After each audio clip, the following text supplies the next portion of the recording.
उद्धव ठाकरेंनी एकदा आरशात बघितलं तर अशा प्रकारचे मोर्चे ते काढणार नाहीत। यापूर्वी सांगितलं, उद्धव ठाकरेंनी ज्या घोषणा केल्या त्यांनी 20,000 कोटी रुपयाची कर्जमाफी केली। त्याच्या 3 वर्ष आधी आम्ही 20,000 कोटी रुपयाची कर्जमाफी केली। त्यामुळे त्यांनी काही फार मोठं केलं असं नाही। या उलट त्यांनी जी घोषणा केली होती की आम्ही 50,000 रुपये चालू खात्याच्या लोकांना देऊ, 2.5 वर्षात फुटकी कवडी दिली नाही, त्याचे 16 लाख शेतकऱ्यांचे पैसे आमचं सरकार आल्यानंतर आम्ही दिले।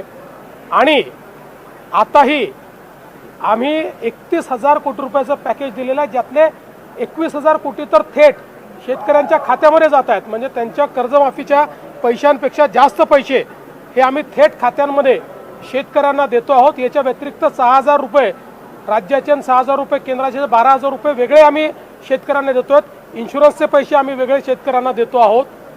त्यामुळे ज्यावेळी त्यांच्या काळामध्ये अशी नुकसान झालं होतं त्यावेळी त्यांनी नेमके किती पैसे दिले हे जर आपण बघितलं तर त्यांना असा मोर्चा काढण्याचा अधिकार आहे का हे आपल्या लक्षात येईल। तथापि ठीक आहे, त्यांनाही कुठेतरी आपल्या पक्षाला जिवंत ठेवायचं आहे, त्यामुळे ते प्रयत्न करत आहेत।